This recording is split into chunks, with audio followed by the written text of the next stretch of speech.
എടാ, ഞാൻ ഒരു 2 ദിവസത്തിന് മുമ്പ് എൻ്റെ ചാനലിന് നല്ല പണി തരാൻ വേണ്ടിയിട്ട് ഒരു മാഫിയ സംഘം ഇറങ്ങിയിട്ടുണ്ട് എന്നുള്ള കാര്യം ഞാൻ നിങ്ങളോട് പറഞ്ഞിട്ടുണ്ടല്ലോ. ഈ സംഘത്തിൽ കുറച്ചധികം ആളുകൾ തന്നെ ഉണ്ട് കേട്ടോ.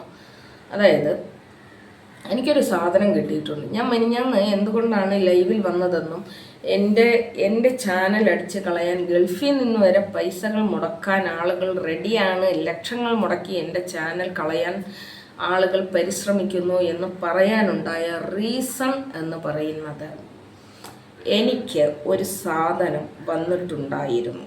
ഞാനിത് നിങ്ങളോട് പറയണോ വേണ്ടേ എന്ന് ഇങ്ങനെ ആലോചിച്ചുകൊണ്ടിരിക്കുകയായിരുന്നു. അതായത് പ്രൈവസി കംപ്ലൈൻറ്റ്.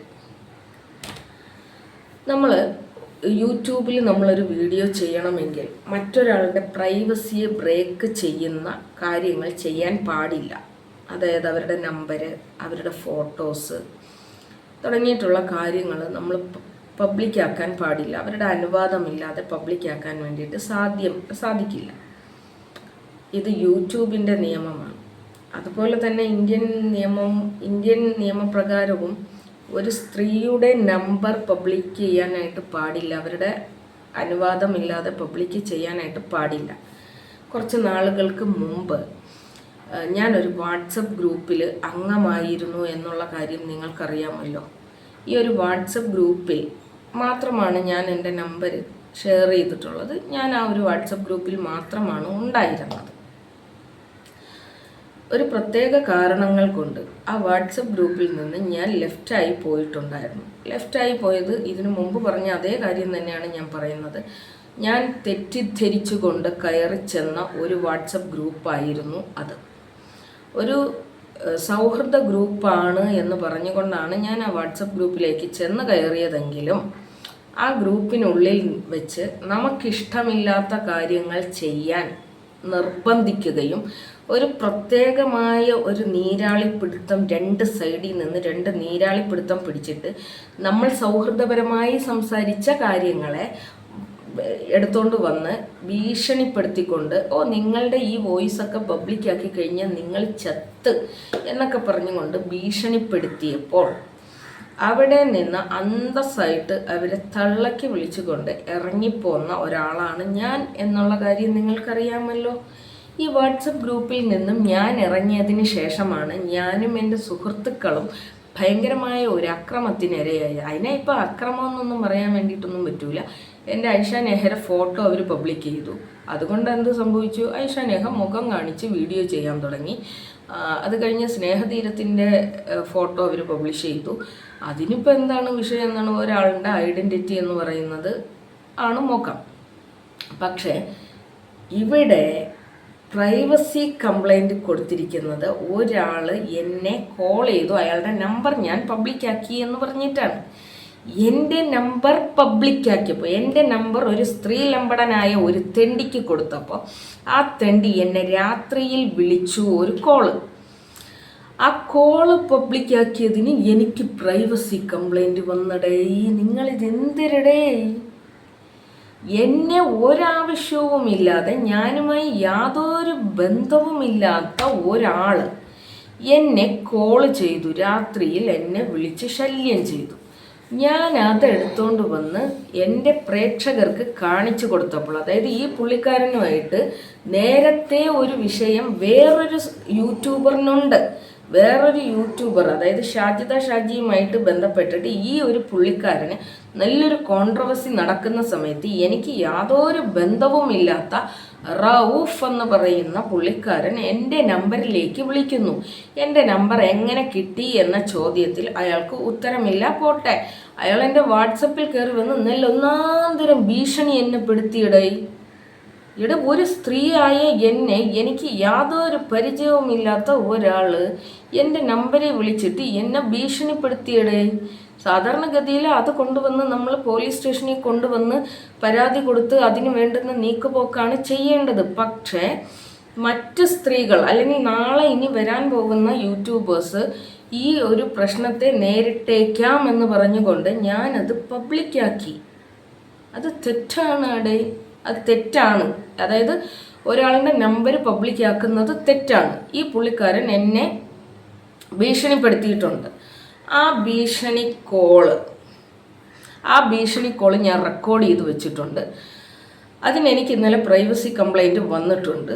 അതുകൊണ്ട് തന്നെ എനിക്ക് എൻ്റെ ചാനലിൽ നിന്ന് ഒരുപാട് വീഡിയോസ് നീക്കം ചെയ്യേണ്ടതായിട്ട് വന്നിട്ടുണ്ട്. ഒന്നും തന്നെ ഞാൻ നീക്കം ചെയ്യില്ല. ഇത് എൻ്റെ പ്രൈവസിയെ ബാധിക്കുന്നതാണ്. അതുകൊണ്ട് തന്നെ ഇന്ത്യൻ നിയമപ്രകാരം ഇതിന് ഏതറ്റം വരെ പോകേണ്ടി വന്നാലും എൻ്റെ പ്രൈവസിയെ ബാധിക്കുന്ന എൻ്റെ നമ്പർ പബ്ലിക് ചെയ്തവരെ നിയമത്തിൻ്റെ മുന്നിൽ കൊണ്ടുവരാതെ ഞാൻ പോകില്ല. ഒന്നാമത്തെ കാര്യം.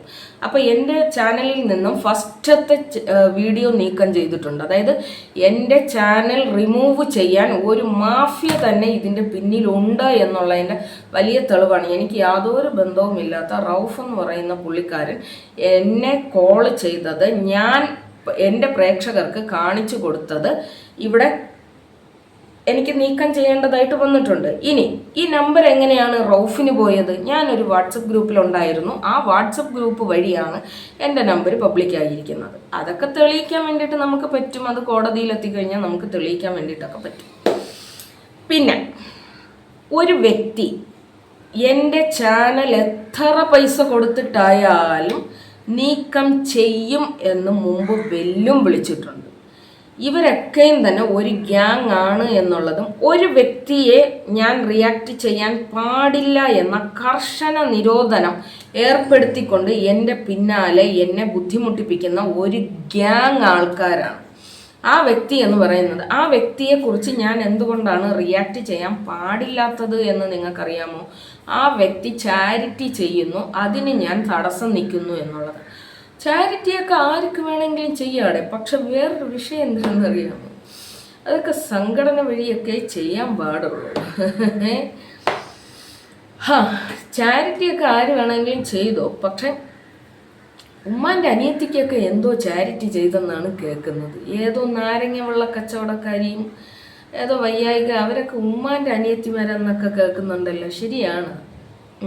എന്തായാലും പിന്നെ അപ്പോൾ ഈ വീഡിയോസ് എനിക്ക് എൻ്റെ ചാനലിൽ നിന്ന് എനിക്ക് റിമൂവ് ചെയ്യേണ്ടതായിട്ട് വന്നിട്ടുണ്ട്. ഇവരുടെ കൊട്ടേഷൻ എന്ന് പറയുന്നത്, ഇവർ കൊട്ടേഷൻ കൊടുത്തത് എന്നെ ആയിരിക്കാം. എൻ്റെ മുഖം കാണിച്ചുകൊണ്ട് എനിക്കിനി ഒരിക്കലും ഒരു യൂട്യൂബ് ചാനൽ തുടങ്ങാനോ സംസാരിക്കാനോ പാടില്ല. അങ്ങനെ ആ ഒരു രീതിയിലാണ് എന്നെ ഇവർ പൂട്ടാൻ വേണ്ടിയിട്ട് ശ്രമിക്കുന്നത്. അപ്പോഴും നിങ്ങൾ എന്നെ എത്രത്തോളം ഭയക്കുന്നു എന്നുള്ളതാണ്. വെറും ഒരു സ്ത്രീയായ എൻ്റെ നിങ്ങൾ എത്രത്തോളം ഭയക്കുന്നു എന്നുള്ളതാണ്. ഇത്രയധികം നിങ്ങൾ എന്നെ ഉപദ്രവിച്ചിട്ടും, ഇത്രയധികം നിങ്ങൾ എൻ്റെ പേരിൽ കംപ്ലൈൻറ്റ് ചെയ്തിട്ടും, നിങ്ങൾ ഇത്രയധികം എന്നെ ടോർച്ചർ ചെയ്തിട്ടും നിങ്ങൾക്ക് എന്നെ ഒന്നും ചെയ്യാൻ കഴിഞ്ഞില്ല. ഇപ്പോൾ നിങ്ങൾ ചെയ്യുന്ന എന്തെന്നാണ്, യൂട്യൂബിൽ നിന്ന് തന്നെ എൻ്റെ ബയോഡേറ്റ അടക്കം നീക്കം ചെയ്യുക എന്നുള്ള ഒരു തീരുമാനത്തിലാണ്, ഒരു കാര്യമാണ് നിങ്ങൾ ചെയ്യാൻ വേണ്ടിയിട്ട് പോകുന്നത്. എന്തായാലും വെൽ ഡൺ മൈ ഡിയർ. അപ്പോൾ ഞാൻ പറയാൻ വന്നത് എന്തെന്നറിയാമോ? കുറച്ചധികം വീഡിയോസ് എനിക്ക് എൻ്റെ ചാനലിൽ നിന്ന് എനിക്ക് നീക്കം ചെയ്യേണ്ടതായിട്ട് വന്നിട്ടുണ്ട്, പ്രൈവസിയെ ബാധിക്കുന്നത് കൊണ്ട് തന്നെ എന്ന് പറഞ്ഞുകൊണ്ട് ഇവറ്റകൾ എന്നോട് ചെയ്ത കാര്യങ്ങൾ മാറുന്നതല്ല. അപ്പോൾ ഇനി ഏത് വലിയ മാഫിയ ആണെങ്കിലും നിങ്ങൾക്കെന്നെ കൊല്ലാൻ കഴിയും, തോൽപ്പിക്കാൻ കഴിയില്ല. ഓക്കെ. ഏതോ ഒരു യൂട്യൂബറിന്, വളർന്നു വരുന്ന യൂട്യൂബറിന് ഞാൻ ഇന്നലെ ഒരു സ്ട്രൈക്ക് കൊടുത്തു എന്ന് ഒരു ആരോപണം ആരോ ഉന്നയിക്കുന്നുണ്ട്. അത് ഞാൻ കൊടുക്കും. കാരണം എൻ്റെ ഫോട്ടോ വെച്ച് അല്ലെങ്കിൽ എൻ്റെ കണ്ടൻറ്റ്, എൻ്റെ സൗണ്ട് എവിടെ യൂസ് ചെയ്താലും ഞാൻ അതിന് സ്ട്രൈക്ക് കൊടുക്കും. ഓക്കെ. പിന്നെ എന്തോന്നോ ഒരു ആരൊക്കെയോ എന്തൊക്കെയോ പറയുന്നുണ്ടായിരുന്നു. എൻ്റെ വോയിസ് ഉണ്ട്, എൻ്റെ എന്തൊക്കെയോ വോയിസുകളുണ്ട്, എൻ്റെ മക്കളെ ഞാൻ ആർക്കോ കൈപിടിച്ച് കൊടുക്കും, ഇൻസ്റ്റാഗ്രാമിൽ നിന്ന് കണ്ടു കഴിഞ്ഞാൽ അവർക്ക് ഞാൻ കൈപിടിച്ച് കൊടുക്കും എന്ന് ഞാൻ പെണ്ണിൻ്റെ അടുത്ത് പറഞ്ഞു അത്ര. എടാ, എൻ്റെ കുടുംബകാര്യം ഒരാളുള്ളതല്ല എൻ്റെ കുടുംബകാര്യം എന്ന് പറയുന്നത്. അന്ന് മുതൽ ഇന്ന് വരെ ഞാനുമായിട്ട് ബന്ധമുള്ള ഏതൊരാൾക്കും അറിയാവുന്ന ഒരു കാര്യമാണ്, എൻ്റെ കുടുംബം എന്ന് പറയുന്നത് എനിക്ക് വളരെ പ്രഷ്യസ് ആയിട്ടുള്ള ഒന്നാണ്. എൻ്റെ കുടുംബകാര്യം ഞാൻ ആരോടെങ്കിലും ചർച്ച ചെയ്യുന്നുണ്ട് എങ്കിൽ എനിക്ക് വാല്യുബിൾ ആയിട്ടുള്ള ഒരാളുടെ അടുത്തായിരിക്കും ഞാൻ ചർച്ച ചെയ്യുന്നത്. അത് ഒരു എവിടെയെങ്കിലും ഉള്ള ഏതെങ്കിലും തെരുവ് ഒരിക്കലും ഞാൻ എൻ്റെ കുടുംബകാര്യമോ എൻ്റെ മക്കളുടെ കാര്യമോ ഞാൻ ചർച്ച ചെയ്യില്ല എന്നുള്ള കാര്യം എനിക്കും അറിയാം, എന്നെ അറിയാവുന്ന ഏതൊരാൾക്കും അറിയാം. എൻ്റെ വോയിസ് ഉണ്ട്, എൻ്റെ മക്കൾക്ക് ഇൻസ്റ്റാഗ്രാം വഴി ഞാൻ ഏതെങ്കിലും ഒരുത്തന് കൈപിടിച്ച് കൊടുക്കുമെന്ന് പറയുന്ന എൻ്റെ വോയിസ് ഉണ്ട് എന്നാണ് പറയുന്നത്.